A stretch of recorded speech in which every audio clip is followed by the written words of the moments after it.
Thank you both to Kathy Lett and Mary Beth Sheridan for your willingness to participate once again.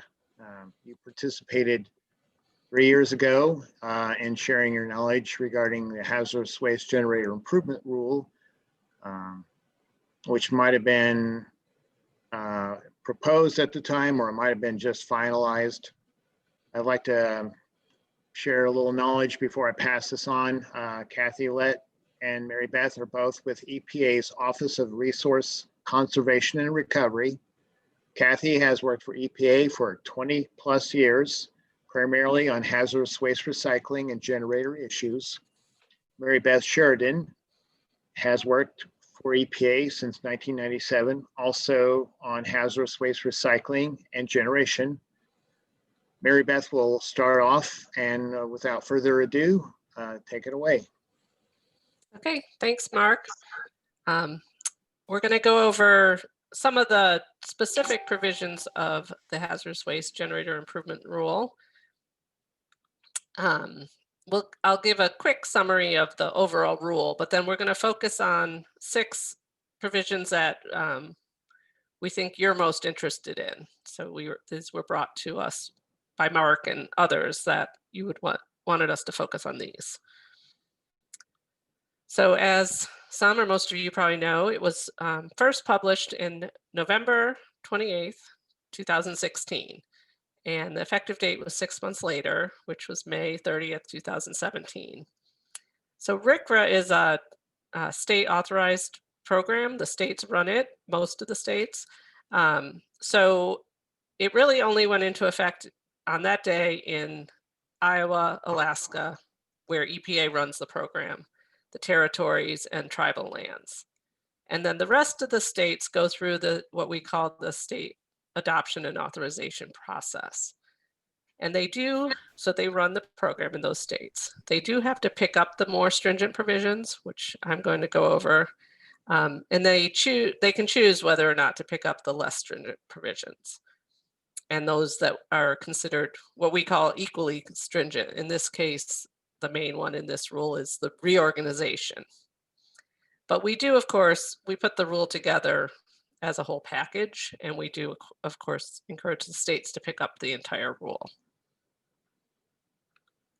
So this is a map of where the rule is in effect right now. So everything in green, blue, and purple, it is in effect. So we're over halfway. We're probably about, I think it's about 30, 32 states, plus like I said, the territories and also tribal lands. And here is a list of the more stringent provisions. So these, again, states will have to adopt eventually. And we do know that, most states are in the process if they haven't already adopted the rule. I believe Delaware is coming on at the end of the month, and others are, following. So the first is SQG re-notification, which we'll talk about at the very end of the presentation.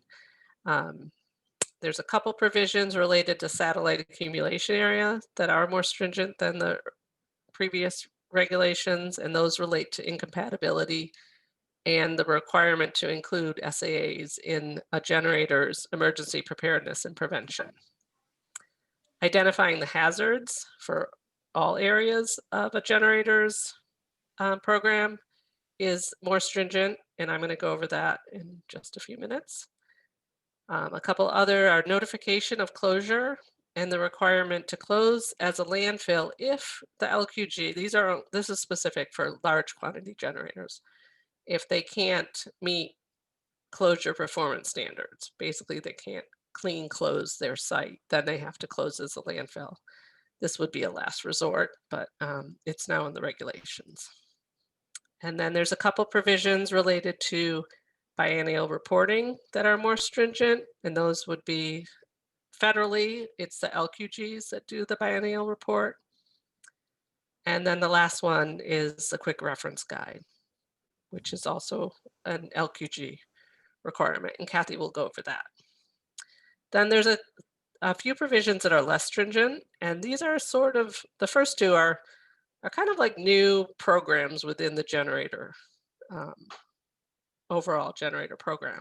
So the first one is VSQG consolidation, and I'm going to go over that, and then episodic generation, which Kathy will go over. And then there's also a waiver from a 50-foot rule. That's a pretty small change, but that is considered less stringent. So this just gives you an idea of how the generator regulations were reorganized. If you look at the preamble to the rule, there are more specific tables that show where the old regulations moved to, but this gives you kind of the big overall picture of the reorganization. So now it's kind of a systematic way through the generator program. Okay, so the first major area we're going to talk about is satellite accumulation areas. So now they've always been in the generator regulations, but they were kind of buried in 262.34. And so it was kind of hard to find. So we pulled them out and put them in their own section. So they're now in 262.15. The definition really didn't change, but I just wanted to include it so people realize what we're talking about. So what is an SAA? It's a location at a generator's facility where they first accumulate hazardous waste. It has to be at or near the point of generation and under the control of the operator. And it's a limited amount. You can accumulate up to 55 gallons of hazardous waste, or 1 quart if it's acute. And acute hazardous waste is those waste that are listed in the P list chemicals, and it's because they're more toxic or they're more dangerous. So they are limited to 1 quart in an SAA. So they are subject to less regulations, but then once they move to a central accumulation area at a generator, but they do have to comply with these provisions found in 262.15. So some of the changes that we made, we specifically stated that hazardous waste can't be mixed or put in a container with other hazardous waste at an SAA that are incompatible. And basically this is just applying the same standard that already applied in a central accumulation area to the SAA. And it's to prevent, fires or explosions, things like that. We also did put in the regulations that there are 2 exemptions basically for containers to stay open. Generally, in both SAAs and CAAs, containers have to be closed except when you're adding or removing waste.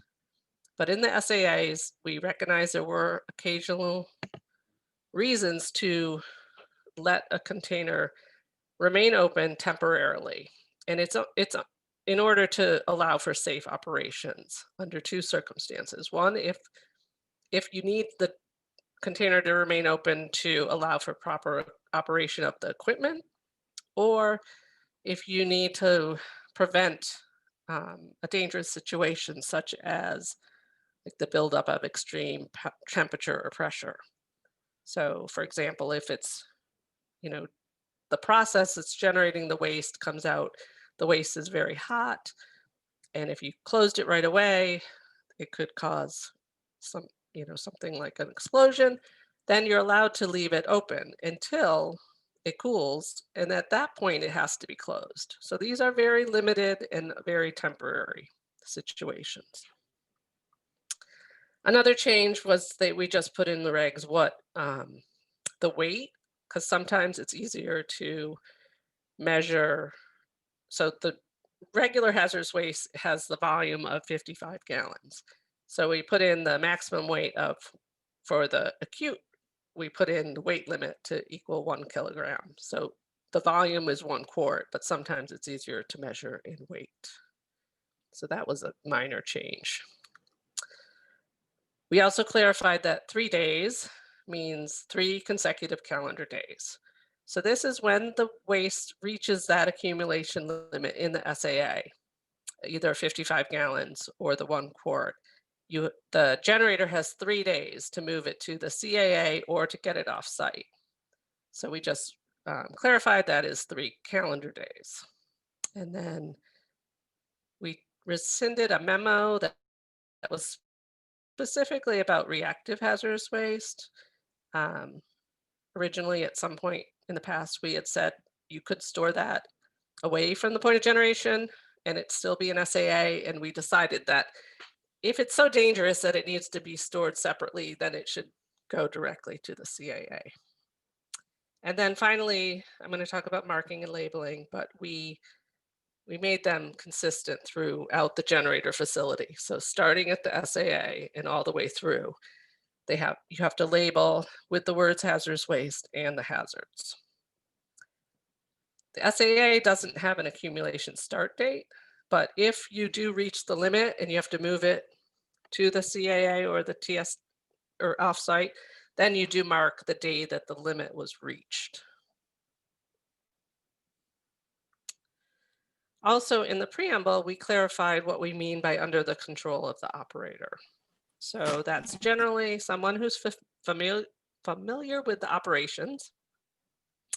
They have to be aware of and able to attend to those operations if needed, and they have to provide some measure of controlled access to the area. That's what it means to be under the control of an operator. And some ways they can kind of control access is you can control it by a access card, key, or lockbox.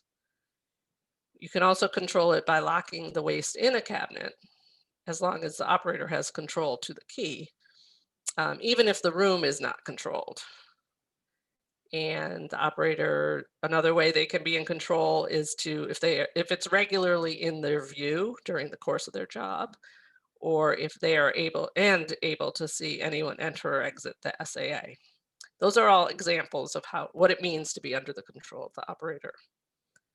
And of course, if it's like a facility that runs 24 hours, you can have more than one operator. So you can have one that's the day shift and one that's the evening shift.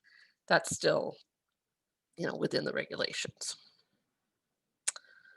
Okay, marking and labeling. So previously, you had to have the words hazardous waste on the drums. What we added in the 2016 rule was that you also now have to indicate the hazards of the contents of the drums.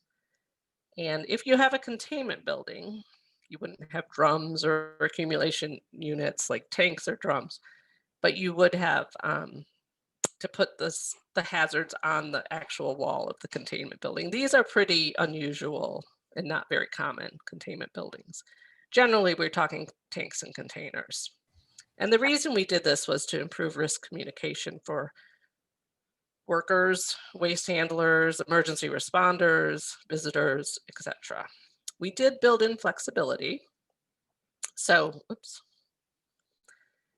there's a number of ways you can indicate the hazards, and I'm going to go through some of the examples right now, but the generator gets to pick what they want to use. They can use DOT, OSHA, the NFPA, or even just the words of the hazardous characteristic.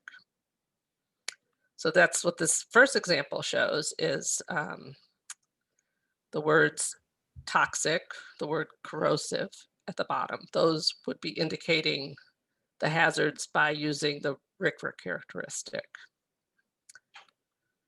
This second example is DOT, the placards, and a lot of generators, I think, like to use these because then if they're sending them off site, they're already labeled for transportation. But these, they indicate the hazards. This first one is flammable, the second one's explosive. This is the OSHA pictograms, and the first one that would be showing toxic, and this one is explosive. And then this last label is the NFPA label. And generally, so National Fire Protection Association, the numbers go from 0 to 4, 0 being no hazard and 4 being the highest. So this is an example of something that has a extremely high fire hazard and also pretty high health hazard. So, And then the white box is if it's got some kind of specific, unusual hazard. So this one is you can't mix it with water. So this would be another way you could label the hazards. Some clarifications we also made in the preamble. The labeling should be done at the initial point of generation. So generally that's at the SAA. And then if you have a bunch of containers, small containers inside a larger, you're not required to mark every single little container if you put the hazards on either the outer container or on a tag, because sometimes it's just impossible to mark them all on the individual ones. And really what we're trying to do is show someone, before they get right on top of the container, what the hazard is. If it's like in a lab or somewhere where the container already has marking and labeling that indicates the hazards, you don't have to take that label off and replace it. You just would, once you've determined it's hazardous waste, you would just add the words hazardous waste. Then prior to shipping off site, we also put in the regulations that you do need to add the RCR waste codes. So this is primarily intended to let the TSDF, where the waste is being sent, know how to treat the waste, because that's all dependent on the waste code. So this shows an example where this waste code is D002, but underneath the description of the hazards, corrosive is in there. We did allow that generators can use a barcode system. We know some of the big waste management companies do that with waste codes, and that's fine as long as the code, the system they're using, ties the waste codes to the individual containers. As I already mentioned, the marking and labeling applies throughout the generator facility. So the SAAs, the central accumulation areas, also it applies at transfer facilities. If they're consolidating hazardous waste from different generators, they have to make sure the containers are properly marked and labeled with the hazards. And then also at TSDFs, if they have their own generator tank and container storage areas. And we did not change anything to do with the accumulation start date for central accumulation area. So that's still the same. Okay, and now I'm going to turn it over to Kathy to talk about episodic. Hi, thanks for having us. Yeah, I'm going to talk about episodic. Mary Beth's going to run the slides for me. But one of the other really big changes that this rule did was the addition of a provision for episodic. Let me just go to the next one. So previously in the RCR rules, there was no flexibility to address an episodic change in the generator's regulatory category.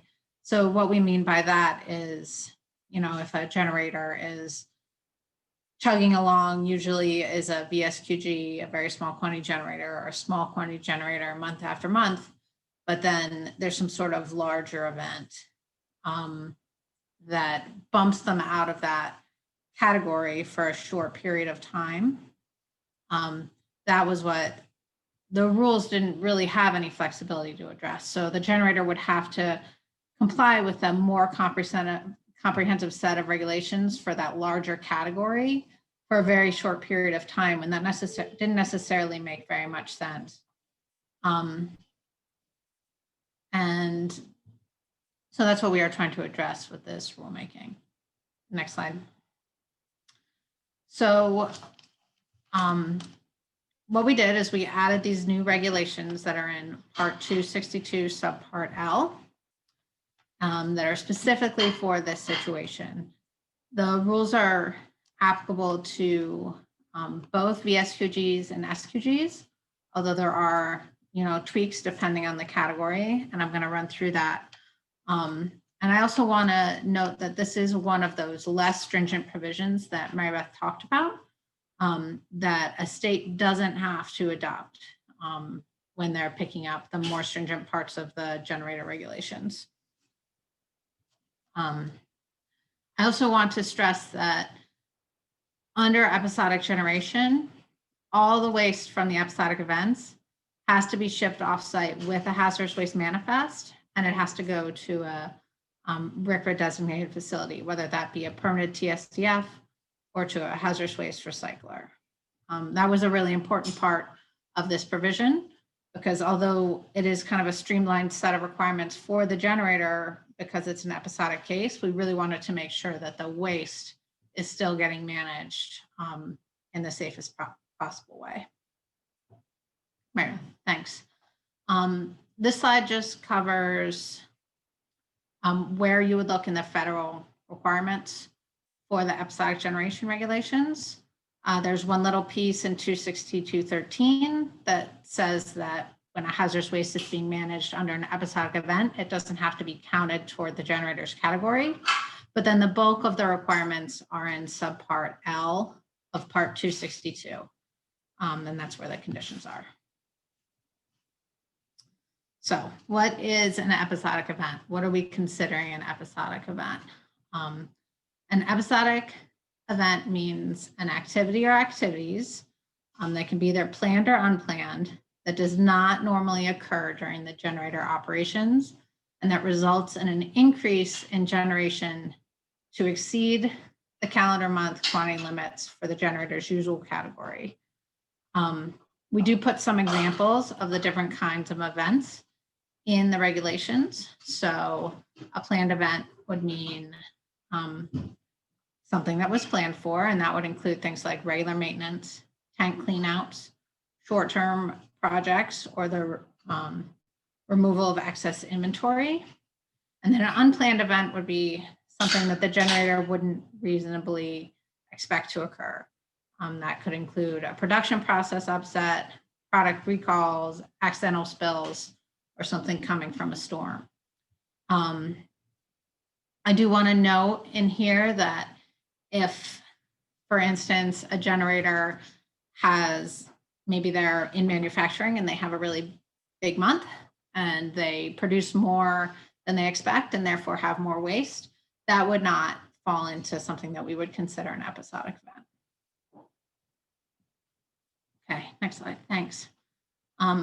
So the next question we often get is, okay, so how often can this happen for a generator? And what we ended up with in the regulations was that there could be one event, one episodic event per year, but then one opportunity to petition EPA, or if the generator's in an authorized state, to petition that state for a second event. And they are split up into a category of planned and unplanned events. So at the end of the year, a generator could, if they submitted a petition and it was approved, end up having had an unplanned event and a planned event in a year. I also want to note that there's a time limit for an episodic event, and I'm going to get into that in a minute, but basically within that time limit, the generator could complete multiple smaller projects as long as everything is done in the time limit. So the examples that we're showing here is that if a generator conducts a clean out in the spring, but then there's an unexpected recall in October, they could petition for a second event. And then if the generator, let's say they've planned something small in the spring in the fall. And before that, a hurricane came through and caused some sort of facility damage, they could adjust things and request that second event be their second event and get permission from the state to do that. Okay, this is what I noted before, that there's a duration that the episodic event could last. So an episodic event can be 60 days long. And basically that goes from the first day of generation of the waste until 60 days later, at which point all the waste from the episodic event has to be offsite at that point. So it has to have been shipped offsite. Hopefully that time frame allows for waste from unplanned events to be characterized, to be assessed, and arrangements for disposal to be made.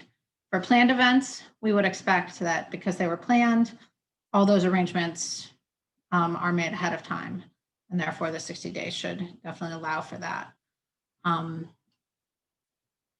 We do want to note that we know that there's some cases where the generator might not know going into an event whether or not it's going to end up being an episodic event.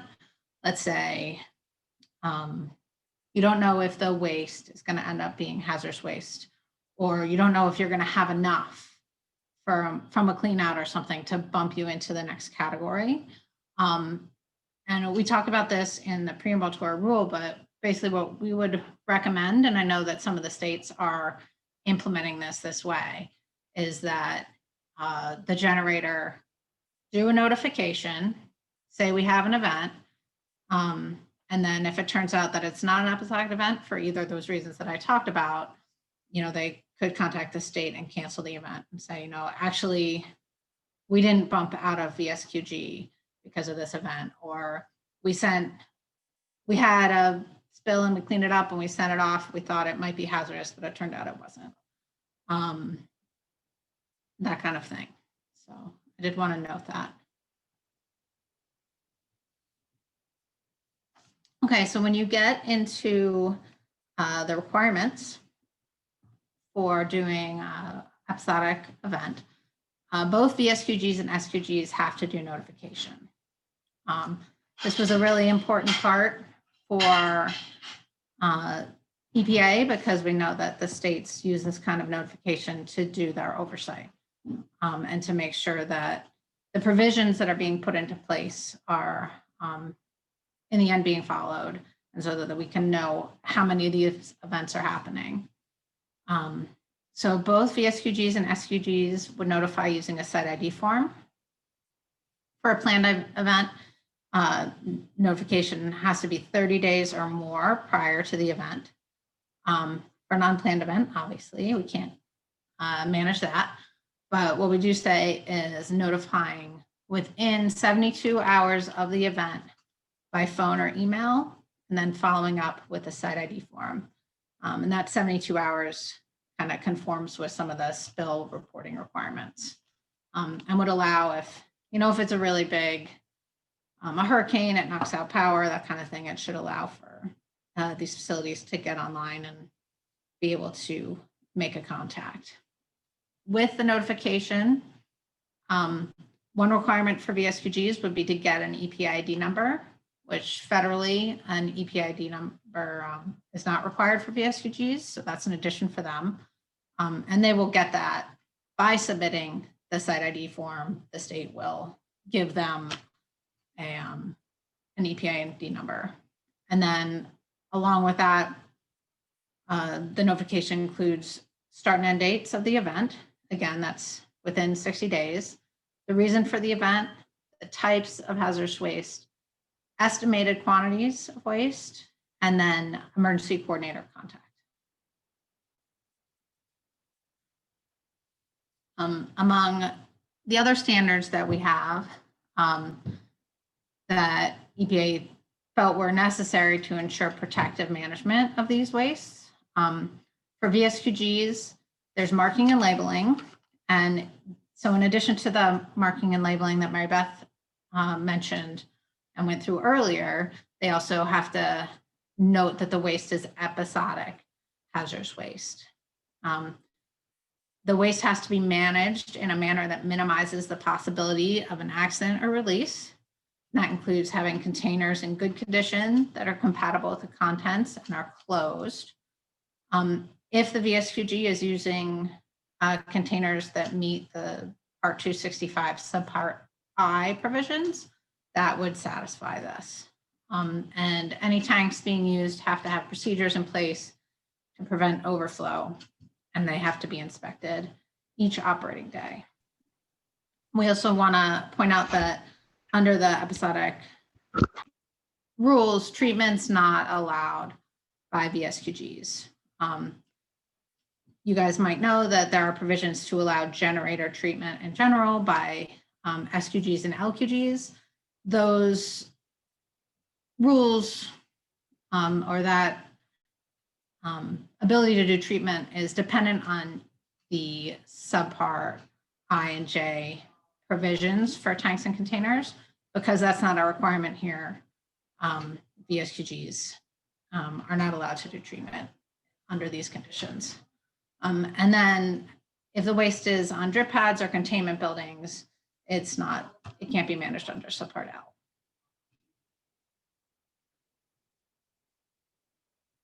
Next slide.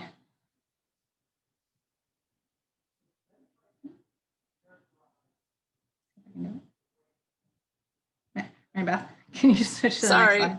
it's not letting me advance. Oh, okay, I don't know what happened. give it a second. Oh. There we go, thanks. I hit it like 4 times. Hopefully it doesn't go through 4 slides now. For SQGs, it's even simpler.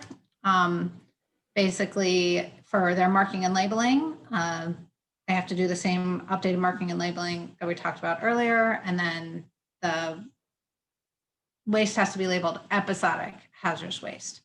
And then whatever provisions they're using for tanks and containers, employee training, emergency preparedness, they have to continue to do those for the management of the episodic waste.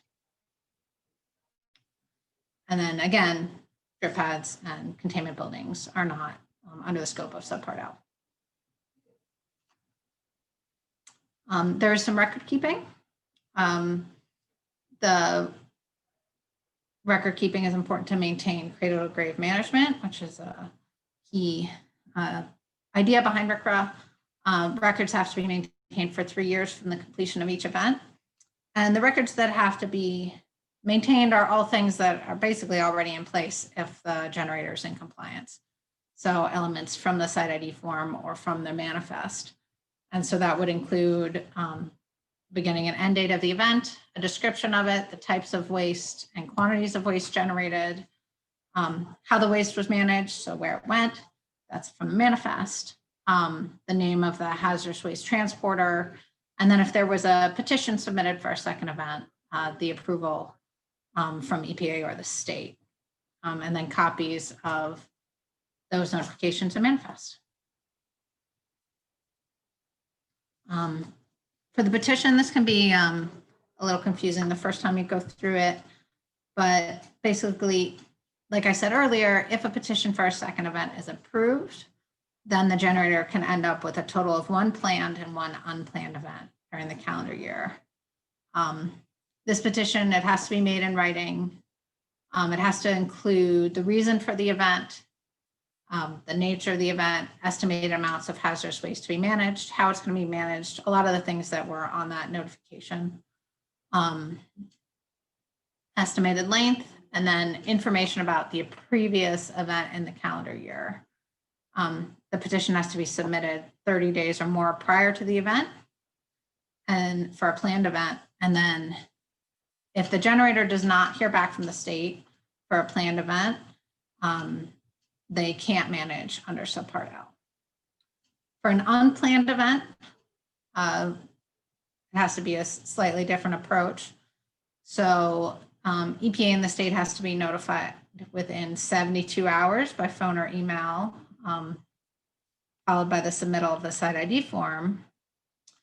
And then in the case of an unplanned event, the generator can manage hazardous waste from that unplanned event under the episodic generation provisions while they're waiting.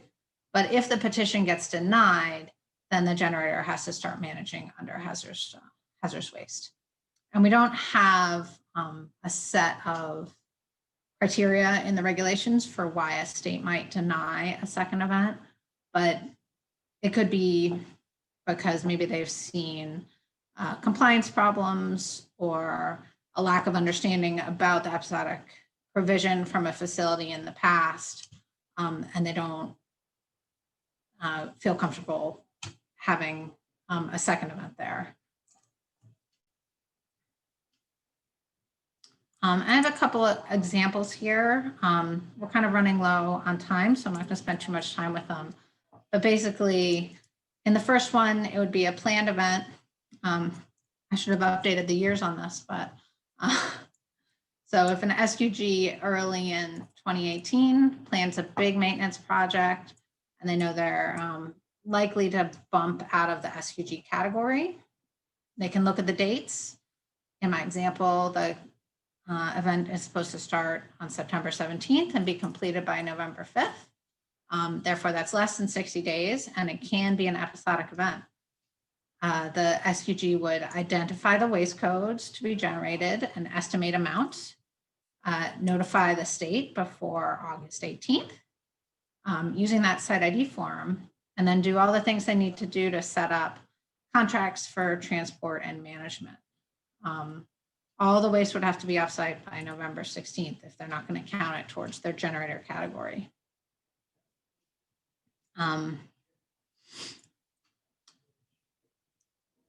So then for the event, they would complete their project, manage the hazardous waste under the SQG standards in 262.16, and send everything offsite for waste management.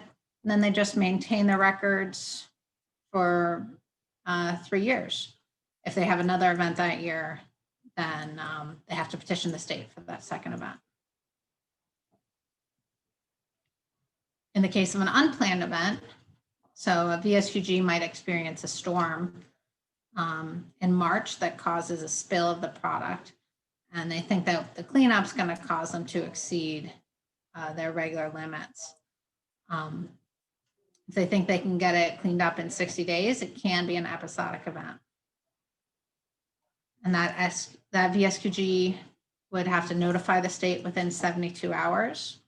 And they would do sampling, set up their transportation and disposal, complete their event, and then maintain their records again for 3 years. If they have another event, another episodic event, which was planned for later in the year, they would have to petition the state for that second event.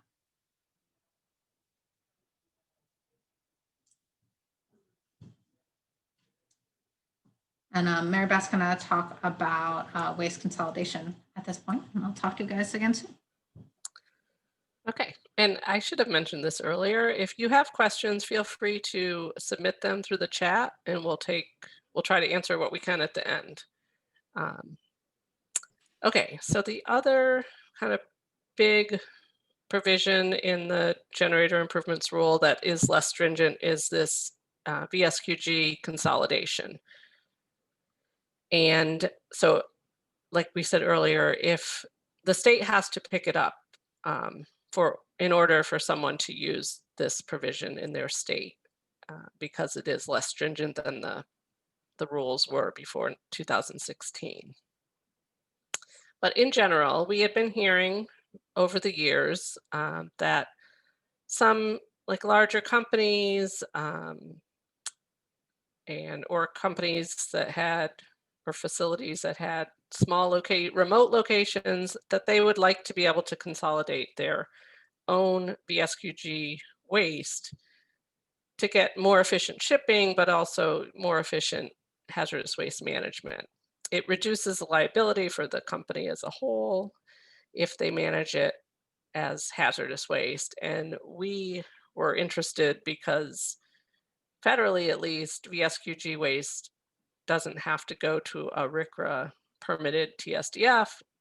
And this way, if a company decides to operate under this, then in the end, the waste has to be sent there. So that's a more environmentally sound option. Previously, under the old rules, the LQG would have to have a RCRA permit to receive VSQG waste. So that was a big barrier. So the new provision, it allows VSQG waste to be consolidated, but it has to be at an LQG that's under the control of the same person. So basically, this is like same company or same management. So person is defined in RCRA very broadly. It can be any, company, federal agency, municipality, etc. But control means the power to direct policies at that facility. So if they fall under that and the state has adopted, they can use this provision. The standards are pretty minimal for VSQGs. They have to mark and label their containers with the words hazardous waste and the hazards. But they don't have to use a hazardous waste manifest, and they don't have to use a hazardous waste transporter. And then the LQG does have a few more things to do. Before they start, they have to notify using the site ID form that Kathy spoke about. So they notify the state that they're going to participate in this activity, and then they fill out an addendum where they list the VSQGs that are going to participate. Then they would keep records of each shipment. Those, like I said, they don't have to use the manifest, so they're any normal business records. Once the VSQG waste gets to the LQG, they would add the accumulation start date, and then they would manage the VSQG waste as if it was their own LQG waste, including getting it to RCRA, TSDF, or recycler. Then if it's a biennial reporting year, the LQG would include the VSQG consolidated waste in its biennial report, but they would use a different source code, so they could distinguish it from their own waste. We took comment, but we did not extend this provision to SQGs because it was more complicated implementing with SQGs, but we did say, because there was interest, that if a company only has an SQG and VSQGs, that SQG can participate as long as they basically choose to act as an LQG. So they have to notify using the site ID form, and then they have to meet all the LQG provisions, including getting that VSQG waste offsite in 90 days. So I have a few FAQs about this that we've been getting over the last few years. When does the 90-day clock start for that VSQG waste? And that is when it gets to the LQG. They would add the date, and that's when the clock would start. Is there any accumulation limit for how much waste can be consolidated at an LQG? And no, there's no overall accumulation amount, but they do have that 90-day limit. So we think the clock will ensure that not too much waste is accumulated. Hey, Mary Beth, Yes. This is Marvin. Since we're talking about clocks and stuff, I had a question come in about the episodic events. Is that per calendar year? You mean how many they can have per year? Per Yeah. calendar year? Yes, it's per calendar year. All right, thank you. Okay, does the LQG add the VSQG waste to its annual amount? And they do have to report both, but they don't have to add them together because they would use a different source code on the biennial report. When transporting the waste from the VSQG to the LQG, what requirements must be met? There's no specific RCRA requirements for that transport, but if DOT requirements, if there were any applicable DOT requirements, those would continue to apply. Is there a quantity limit for shipments from the VSQG? And no, but the VSQG does have to stay with it in its own accumulation limit, so that will help limit how much is on site at any one time. Can the VSQG and LQG be in different states? Yes, but both states have had to adopt this consolidation provision. And if the hazardous waste is transported through other states, then the generator should check with the transit state to see if they can pass through. What marking and labeling needs to be on the containers? At the VSQG, it's the words hazardous waste and the hazards. And then at the LQG, they would add the accumulation start date. And then can the LQG consolidate VSQG hazardous waste with their own LQG waste? And the answer is yes, if it's compatible. However, they will need to use the whatever earlier accumulation start date there is. And then I have one example. This is using the Army. If the Army Reserve facilities are VSQGs, they are allowed to consolidate at a larger facility, such as an Army base, that's an LQG.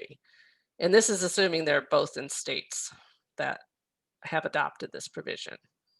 The VSQG could transport the waste themselves and they would not have to manifest it as long as the LQG had done the notification, including listing all of those VSQGs on the site ID form.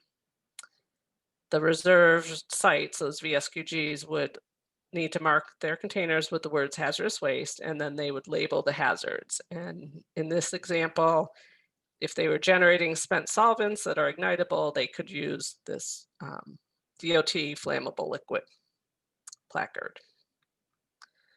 Then once it arrives at the Army base, the LQG would add the accumulation start date, and then they would start managing the waste as LQG waste, including getting it off-site in 90 days. They would keep shipping records for at least 3 years, and the records need to show the name, address, and contact information for the VSQG, and a description of the waste received, which includes the quantity and the date that they received that waste from the VSQG. And then the last thing the LQG would do would be report that waste on their BR using the new source code, which is G51. And okay, now I'm going to turn it back to Kathy to go over the last couple items. Yeah, so one of the other areas where we made a notable change was in the contingency plan requirements for large quantity generators. Only large quantity generators really have a specific, any kind of specific contingency plan federally. And there was a thing that we added, which is called the quick reference guide. So the quick reference guides design is to provide easy access to emergency responders when they are in the middle of a response. So it provides them with the most critical information about a site if they are responding. And this is something that we heard from the emergency responders when we were developing the rule that would be really critical to them, because a contingency plan can be quite a big, bulky document with a lot of information about cleanup approaches and things that aren't exactly relevant when you're on the truck. So that was where this provision came from.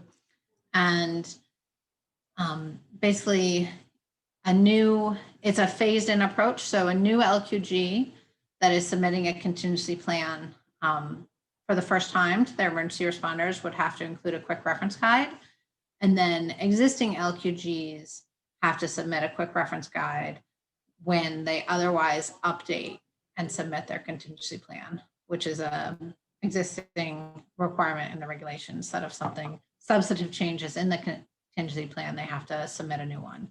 So in the case, when that happens for existing LQGs, they have to add this quick reference guide. There are 8 elements to the guide, and they're listed out here. So what they come down to is types of names of hazardous waste, and that's not waste codes, because that might not mean anything to your average, emergency responder who isn't steeped in RCRA, but it's more of a layman's term of what kind of waste you have. Estimated maximum amounts, information about waste that require unique or special treatment, like if someone gets exposed to it and has to go to a hospital, if there's some kind of unique treatment they need to get. A map showing where the hazardous wastes are generated, accumulated, or treated. A map of the surroundings of the facility to identify routes of access. Information about a water supply. Identification of on-site notification systems. So that would be like we use a PA system, or we have, bells, and this means this and this means that. However one would communicate with the people on the site. and then emergency coordinator information. And then we also were encouraging the generators to work with the local emergency authorities. That's kind of a blanket recommendation, is the generators work with their local authorities, but specifically around the contingency plan and the quick reference guide to see what other additional information that might be specific to a facility should be included. We have an example. It's fairly small print here, but we will be sending out these slides. I believe you guys will be getting them, and you can zoom in at that point and take a closer look at the document here. This is an example of an LQG, but a fairly straightforward one, where the quick reference guide is a few pages. As you can see on this front page, there's the name and location of the facility, the emergency coordinators, and then the information about the waste. Kind of a standard name for it, waste codes and hazards, where it's accumulated, and any specific notes for response in those last two columns. And then there's a map on the next slide. This is the one that's really small, but it shows basically where the accumulation areas are, where the fire alarms are, where the entrance egress is, all that kind of information about how to safely access that waste. And then another map on the next slide that shows where the facility is in its neighborhood. So it shows a school and how you would get there and what's around the facility and where the water supply is. So that's an example we give. This is one area that we are working on some further guidance right now. It's not ready yet, but we have gotten quite a few questions about the implementation of this provision, and we hope to be getting some guidance out of our office later this year. And then the last provision we're going to talk about is the SQG renotification provision. So this is another thing that is more stringent and has to be adopted by the state. Basically, before the 2016 rule, there weren't any requirements for renotification by SQGs. The LQGs had the biennial report, which had to be filled out federally every 2 years, sometimes more frequently in the states. But the SQGs didn't have any. They had to notify kind of when they came into the hazardous waste world. But then, sorry, school just let out.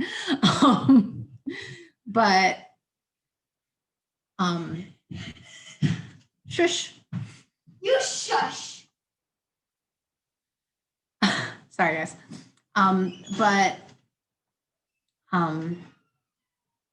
where was I?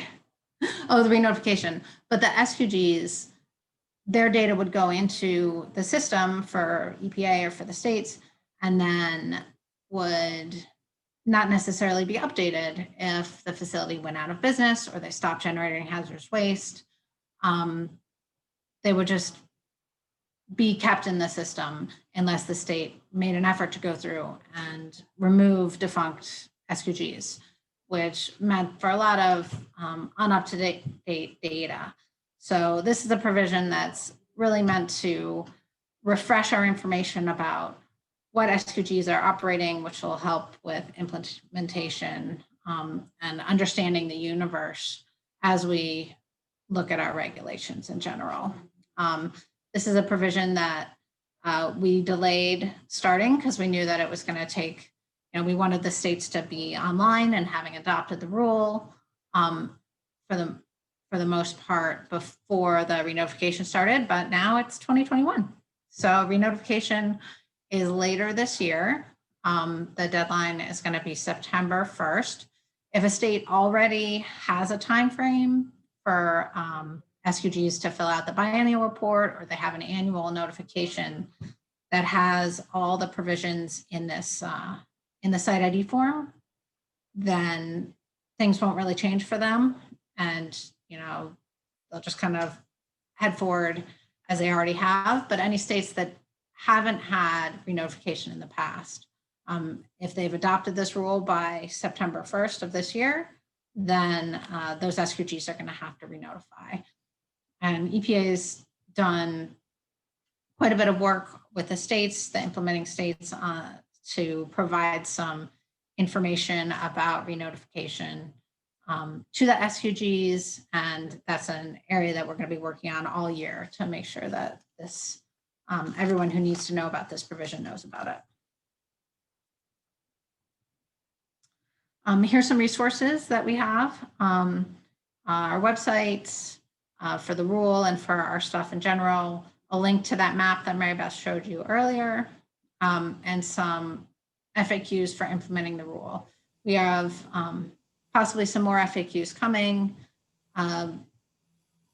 And we also want to make sure that we've been doing some ongoing work to make sure that our existing guidance has the new terms and citations that came through with this rule. We also have a couple more resources that provide information to small quantity generators, that a notebook that you guys will get the link to here, and some fact sheets for large quantity generators and very small quantity generators that run through our requirements. These have all been updated. Is one of the links, one of the links I was asked for was the quick guide that, from Region 7 that you mentioned, or was that in the presentation? The quick reference guide. Yeah, the example. Okay. Yeah, that example that I ran through in the presentation is the one that Region 7 put together for us. Okay, excellent. Yeah, so when we post the presentation, that link should be good for whoever asks for it. So excellent.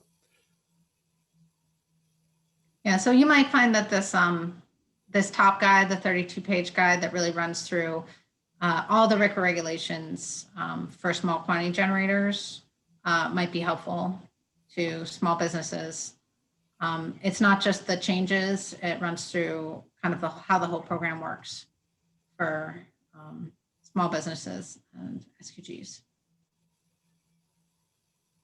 And then I think the next slide just has our contact information, and you can reach out if you have questions about generators or the things that we covered in the presentation in general.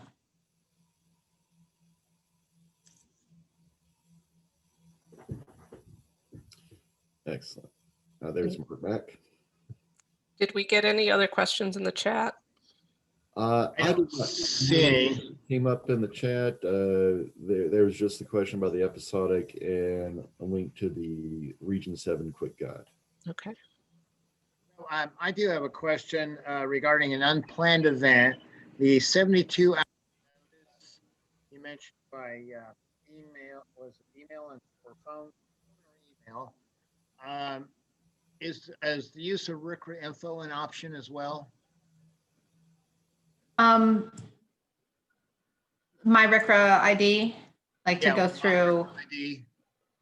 Yeah, I imagine that most states would consider, if you just do the whole notification within that 72 hours, that would be, but there would have to probably be some sort of outreach or a note on there to make it clear that it was a request for a second event. Is that what the question was? Sorry. Well, no, it was just an unplanned event within 72 hours. Okay, so just the regular first event. Yeah, actually completing the form would be sufficient, I think, in most states. I don't see any reason why it wouldn't be. Well, that way, if that person left and you left a message in a voicemail that isn't going to be answered, or an email that goes to a dead end, I'm thinking at least the RCRA info is going to give you a way of tracking that. Right. Yeah. So when you're making a petition, can you make that petition through my RCRA ID as well? There is not.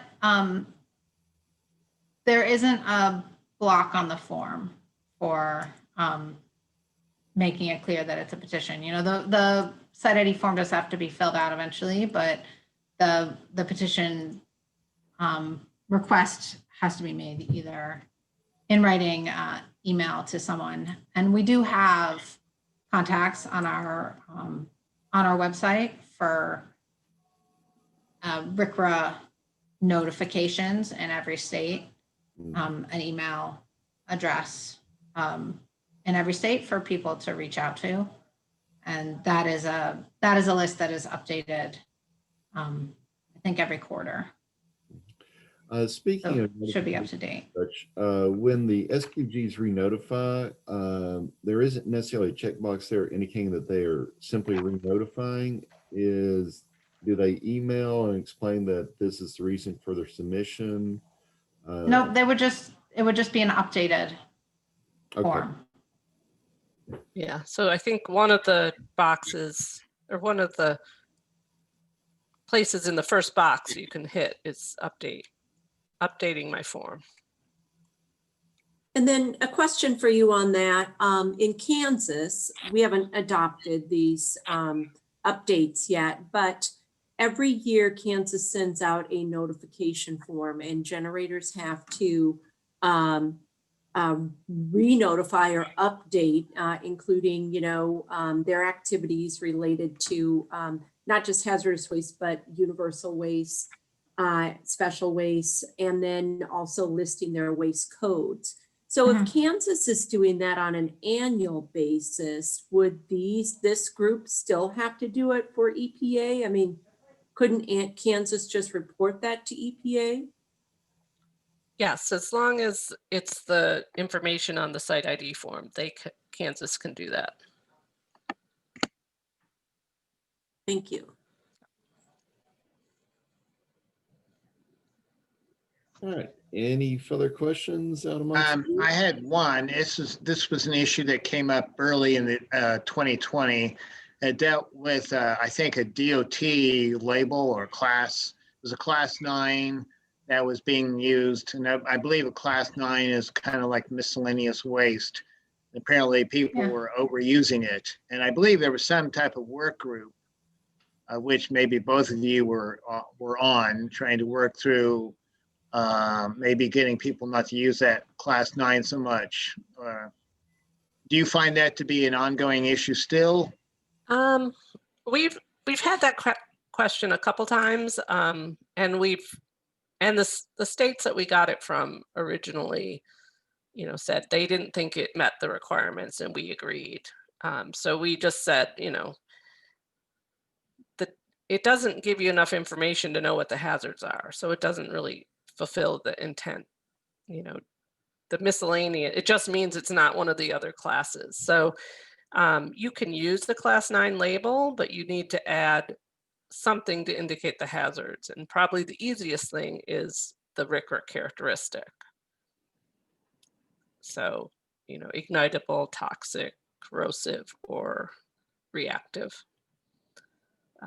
If you're going to use the class 9 DOT placard.